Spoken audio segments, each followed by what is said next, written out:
Good morning, everybody. Good morning.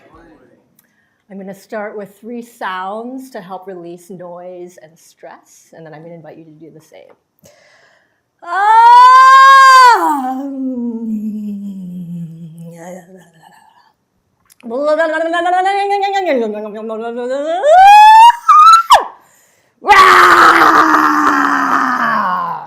Okay, I'm going to invite you to do the same. Stand up. 3 breaths to release whatever stress, tension, noise in your body. Here we go. And action.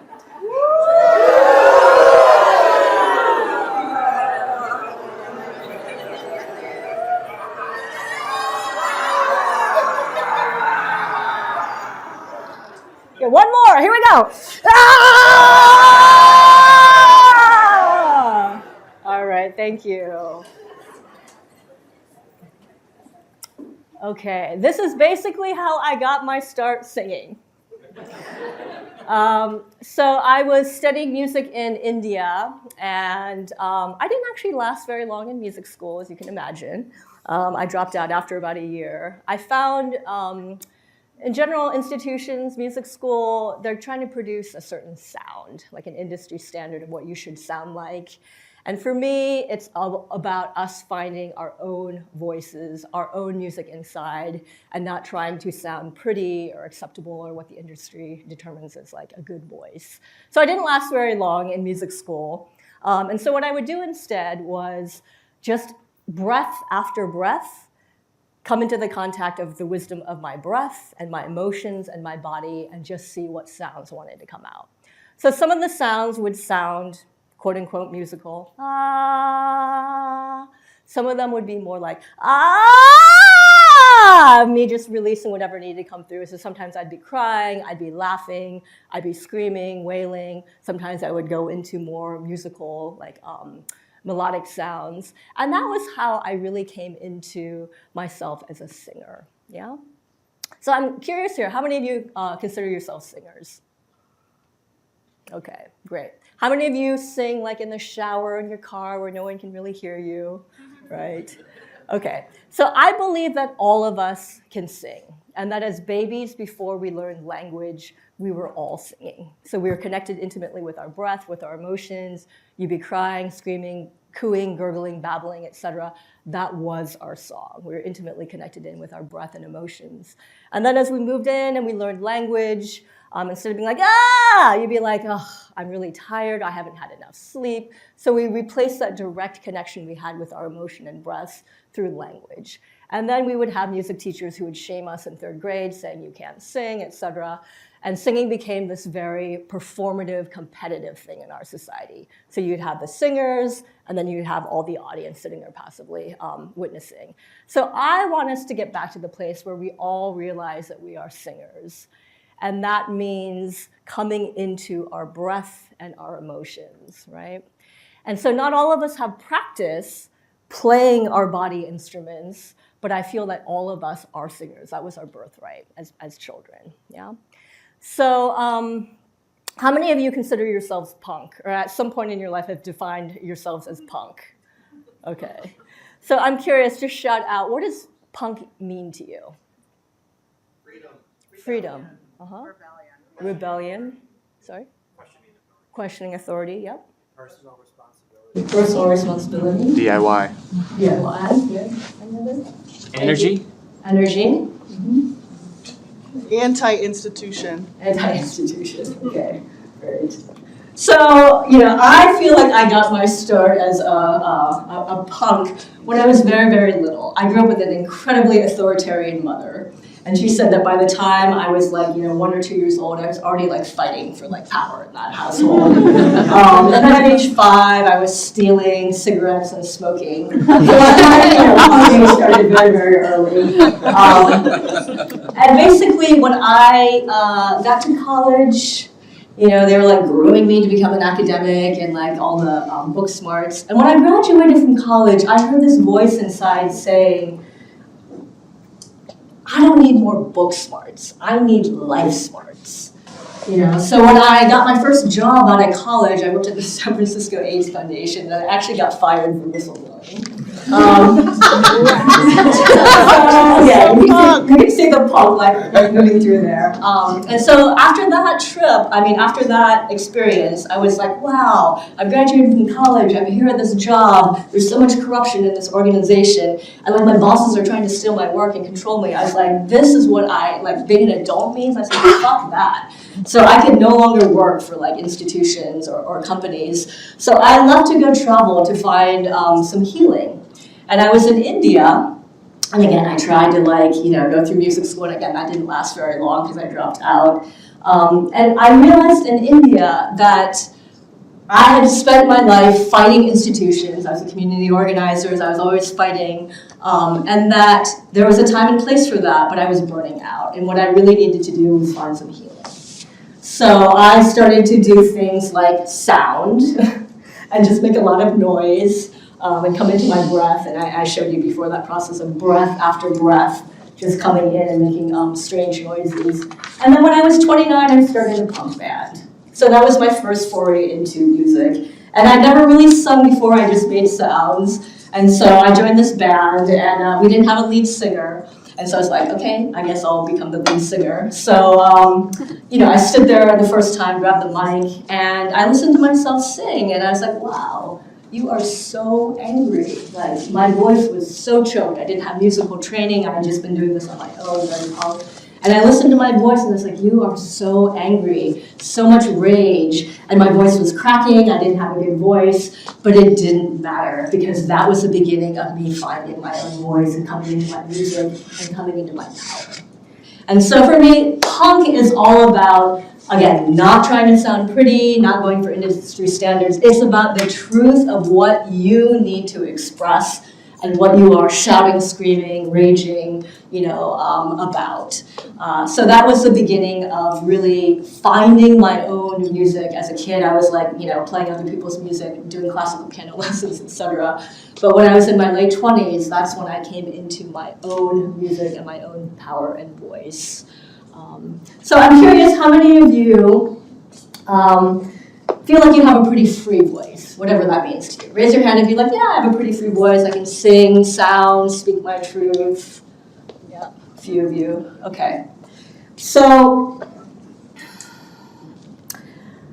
I'm going to have you do something right now. And again, not many of us consider ourselves singers, but I'm going to invite you to just sing a few lines of a song that you love and to give yourself permission to do it incredibly badly. To sound really, really bad, whatever that means to you. So we're not going for perfection, not trying to sound good. You're just singing the song in a way that feels emotionally satisfying to you. Okay? So think of a few lines of the song. I'm going to go for Creep, right? Okay. So all at the same time, just sing a few lines and sing it as badly as you need to. 1, 2, 3. I'm a creep, I'm a weirdo. What the hell am I doing here? I don't belong here. This song.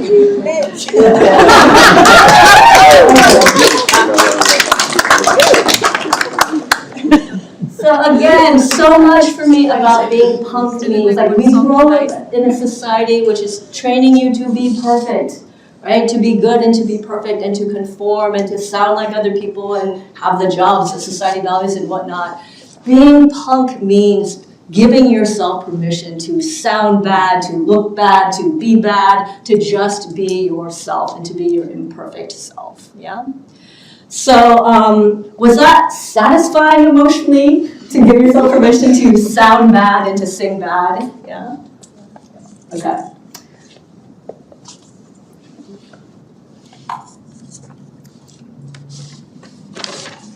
Another thing about being punk, right? I actually wrote a little note on the BART train riding here today.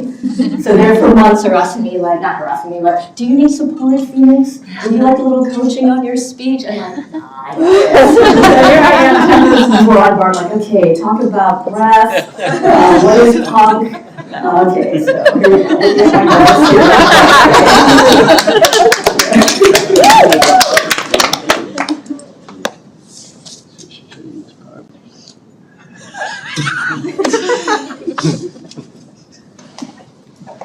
Okay, so I want to talk a little bit about voice work because that's what I do. I'm a voice teacher.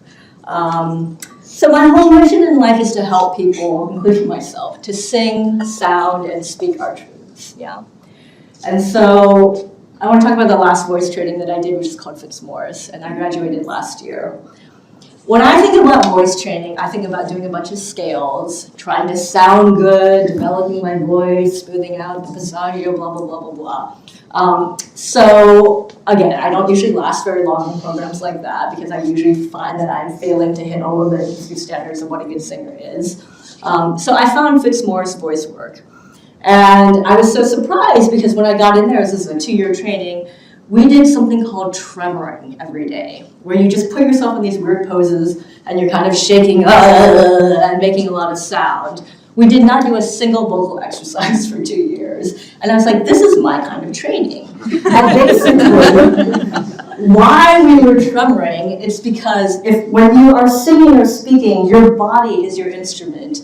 If I'm going around holding a lot of tension in my body, breath is not flowing there, I have like muscle contraction, etc., you're going to hear my voice is going to sound a certain way. So tremoring is all about releasing body tension and releasing the flow of emotions so that you are a much more free person and so that your body instrument is more resonant.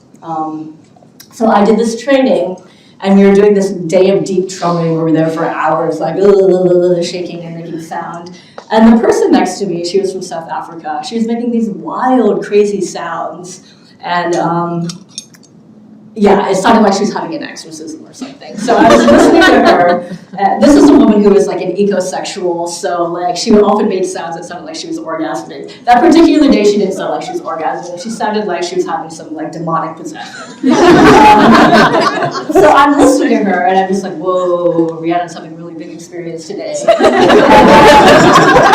I started to hear sounds, right? I started to hear sounds. So right after we were done with that session, I went to my phone and I did a little voice memo and I just created this spontaneous song that I channeled. And then later I played it to her and I said, Rihanna, when you're having your experience, this song came through for me. Let me play it for you. And I played it for her and she listened and she said, oh, you are speaking my native tongue and you are using all the words for like grandmother, grandfather, mother, father, baby. And she was like, I was being possessed by my ancestors in that moment. And so you just channeled a song in my language, saying all the ancestral names. And I was like, oh my God. So to me, that is punk, right? Like having an experience where you are tremoring, crazy stuff is getting released from your body, and I'm able to channel and hook into like what is happening in the ethers and make a little ancestral song for her.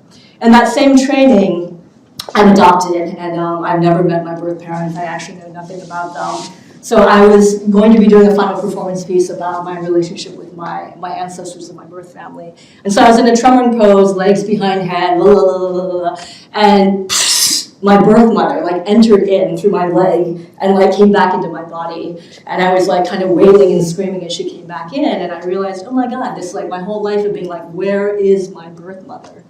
She's been here the whole time. She's been in my body.